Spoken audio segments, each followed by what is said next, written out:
Hi, this is Chuck Lavazzi, the Senior Performing Arts Critic at 881 KDHX in St. Louis, and this is Chuck's Culture Channel, your one-stop shop for information about the performing arts in St. Louis and beyond. And behind me, you can see part of the exhibition that travels with the show The Titans Experience, DaVinci and Michelangelo, and it's playing the Playhouse at Westport Plaza, August of 2022, as part of the Playhouse's grand reopening.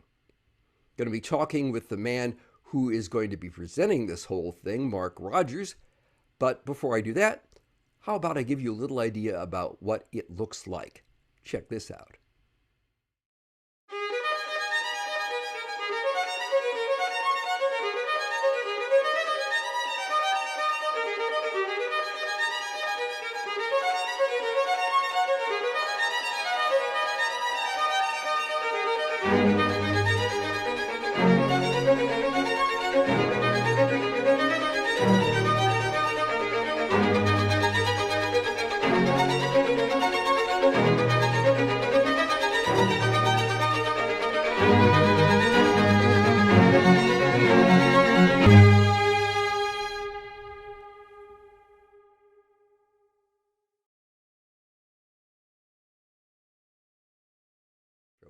So that's what you'll see when you see the Titans Experience at the Playhouse at Westport Plaza. So tell us a little bit about what people can expect from this, because it's a unique, or at least darn near unique, kind of experience, isn't it? It's both an exhibit and a show. Yes, it's the most unique thing we have across the country. This show actually grew out of the exhibition. We had the exhibition for almost 8 years that traveled across the country. And my biggest problem was whenever I wanted to go someplace to take to talk about DaVinci Michelangelo, I had to bring 2 tractor trailer loads with me. And I said, well, that's not going to work.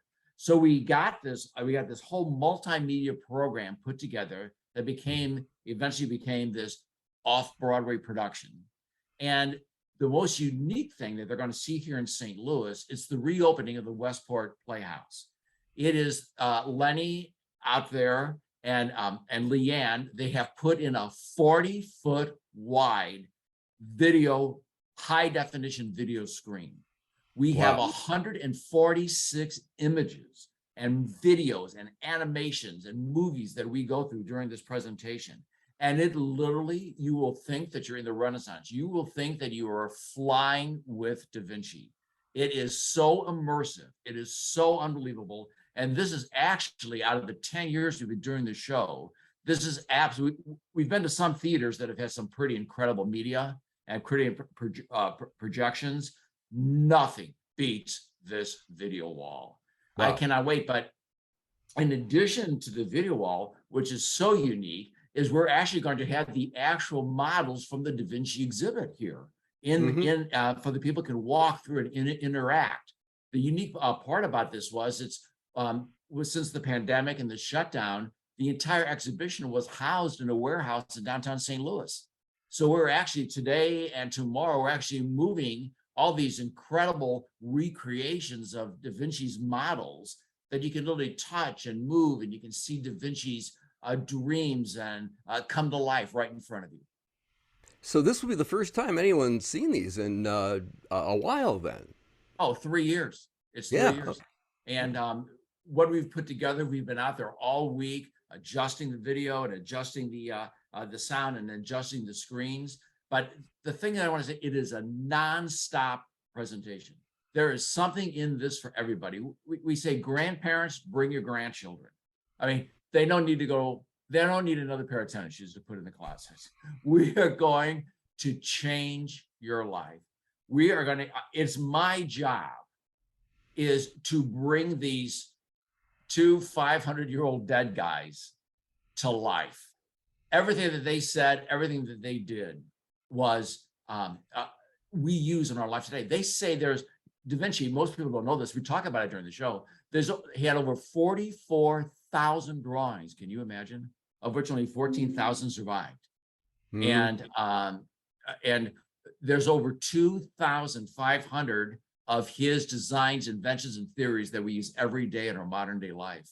Wow. But the thing about it is that during the whole show, I know most people don't know this. We talk about this during the show, and it's so cool how the show came together. That they hated each other. They grew up, they were the total opposites of each other. They couldn't stand to be in the same room with each other. There was Da Vinci was tall and handsome, gregarious. Everybody wanted to be associated with Da Vinci.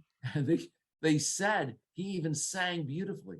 Michelangelo was small and diminutive. He actually said during his entire life, he said that he hated the way that he looked. He had this angry artist syndrome that we would call today, that he had a temper that he could unleash at any time, from servants to popes. And we talk about how they interacted, and there are people out there during the Renaissance. There are people that with Da Vinci and Michelangelo that loved them and that hated them. They had to overcome the same problems that we do every day in our life, and it's my job to channel these two incredible individuals.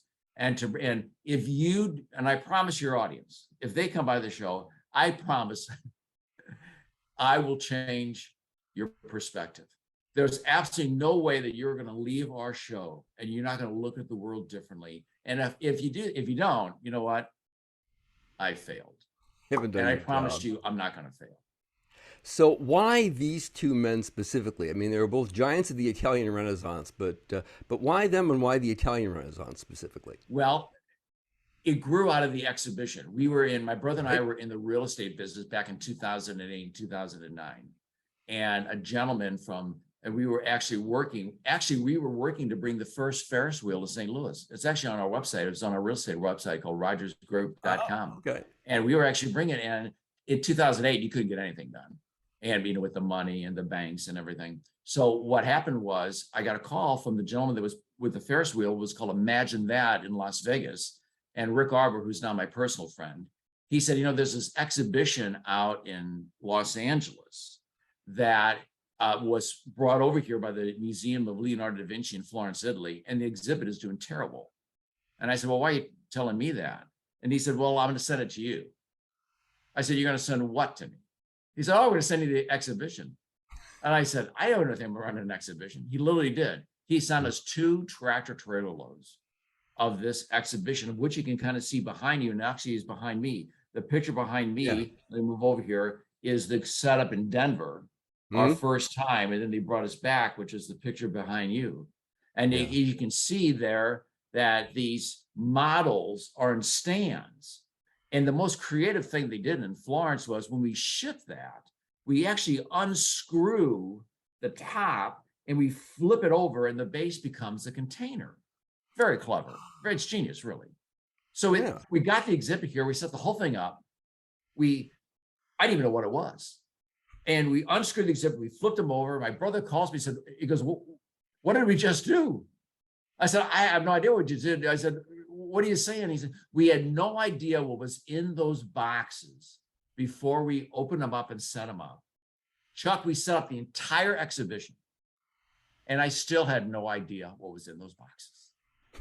And I said to Luigi, and Luigi Russo from the museum in Florence came over here to help us set it up. And to kind of give you a fun thing about Luigi, what you would think Luigi Russo looks like from Florence, Italy, from Central Casting, that's exactly what he looks like. And so he said, so we set this exhibit, and we're knee deep in this. We've been set for 2 weeks. We're getting permits. We're getting, occupancy and insurance and everything. And he says he's supposed to leave like the next day to go back to Italy. He goes, well, when you want to go through the tour? And I said, what tour? He goes, the tour you're supposed to get through the exhibit. I said, you mean this is not an exhibit you just walk into, you pay, you walk through, you look at it. He goes, no, Mark, you got to give a tour. And this is 4 hours before he's leaving. And I said, okay. So this whole thing started kind of on a whim. On a whim. So he stands out in front of the war wagon, this big war wagon there, which you'll see at the show, in the video of the show. We're standing at the war wagon, and Luigi starts the tour. It is the most boring, cure for insomnia, most fascinating thing I had ever heard. I said, Luigi, what are you saying? I said, this is the story of our life. He said, I know, that's why I put the exhibit together. And I said, hey, this tour has got to improve. So that is that the genesis of the That's the stage genesis performance for our part of the show. off-Broadway show that you're going to see. This is 10. It took us 4 years to write the script. We went through thousands of tours. Every line in the show has been tested 100 times. We go through, actually, when we first put the show together, our first show we had was down in Bradenton, Florida. The show was 2 hours and 45 minutes. Oh my goodness. And we said, and our friend said, hey, hey, Marty, this show's really good, but it's way too long. Yeah, So there are Wagner operas that are shorter, yeah. So you would not believe what we have. So you are seeing the power-packed DaVinci and Michelangelo at their height. You're seeing movies and animations and in this 40-foot video wall, you are going to see that you are going to be immersed in it, and you are going to see their dreams come to life. But by the end of the show, we're not talking about DaVinci Michelangelo. We're talking about Van Cliburn and Les Paul and Paul McCartney and Jacques Cousteau, and how their ideas, that Da Vinci's ideas and Michelangelo's influenced these geniuses that have in turn influenced us, and that we can use them to empower us to move forward. Okay, I gotta ask. I can't wait for you to see the show. I gotta ask, what's the link from DaVinci and Michelangelo to Les Paul? Oh, you know what? It is so incredible. I'm not telling you. And you know what? That's one of the highlights of the show. Okay. And when you see it, you'll be amazed. And we did the show up in Milwaukee at the one big theater up there, and that's Les Paul country up there. And we went through this. And at the end of the show, we do a meet and greet at the end of the show. And all these Les Paul fanatics, well, they didn't even know Les Paul was in the show when they came there. We showed the Les Paul segment during the show, and they came. He's, oh my God, I had no idea.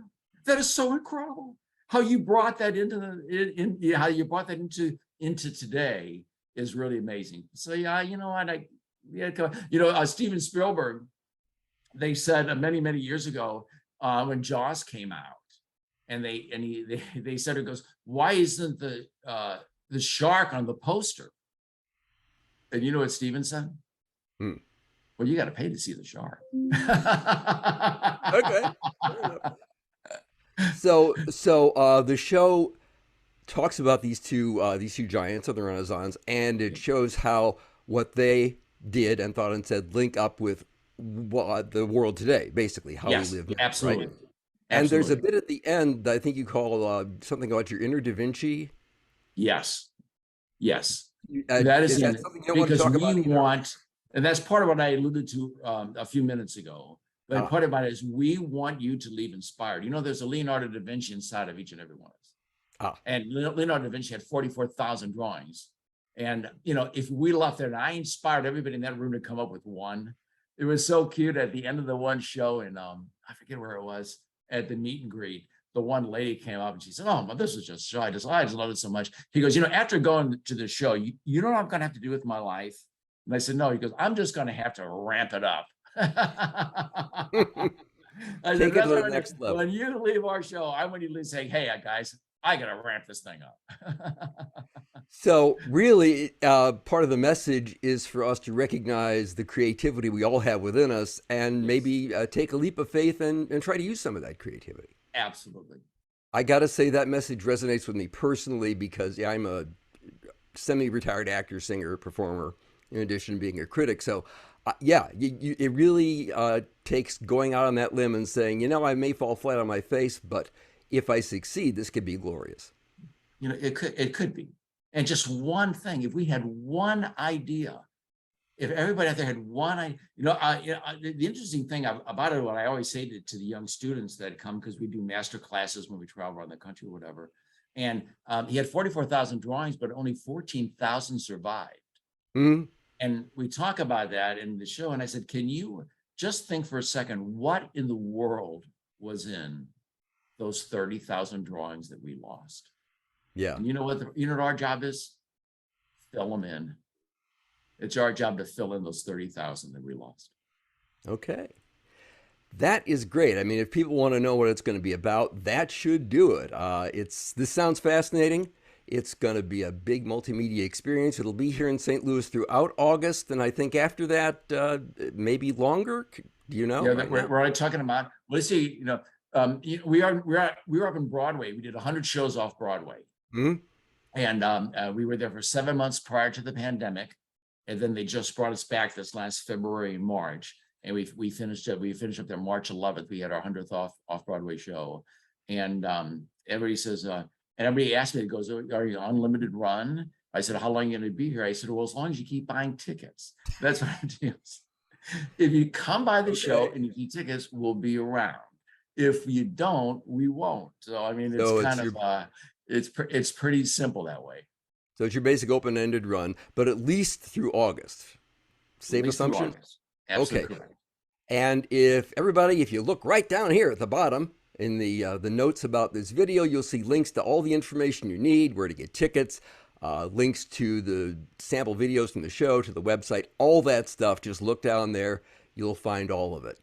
Yes, we Once have a again, direct link, discoverdavinci.com. That's our direct link. yes, The that is airport, definitely the there. Westport is the Westport Playhouse.com. Get All there of that. right now. I believe they have a 50% off discount coupon right now for our opening weekend. So Okay. if you go there right now and get tickets, you can get a buy one get one. You get 50% off. Yeah, check out the links down there. There's also going to be a tag to your YouTube channel. So Absolutely. all that stuff will be there. Well, once again, Mark Rodgers, thanks so much for taking time to tell us about this, and best of luck with the show. The show, as we're speaking, opens on, is it this Saturday, It's Friday, the 6th of August 5th. Friday the 5th. Okay, Yes. it is now. So thank you so much for giving me the time to talk about it. I want to personally invite you by the show, Chuck. I think you'll have a great time, and bring your family. And I think there's a perspective you're going to find that you won't find anyplace else. Okay, thank you very much, Mark Rodgers. Have a great day and best of luck with the opening night. Ciao, baby. Bye bye. Ciao. That's going to do it for this edition of Chuck's Culture Channel here on YouTube. Don't forget, this is Chuck Lavazzi. Please follow me on YouTube, Facebook, and Twitter, and I'll see you next time.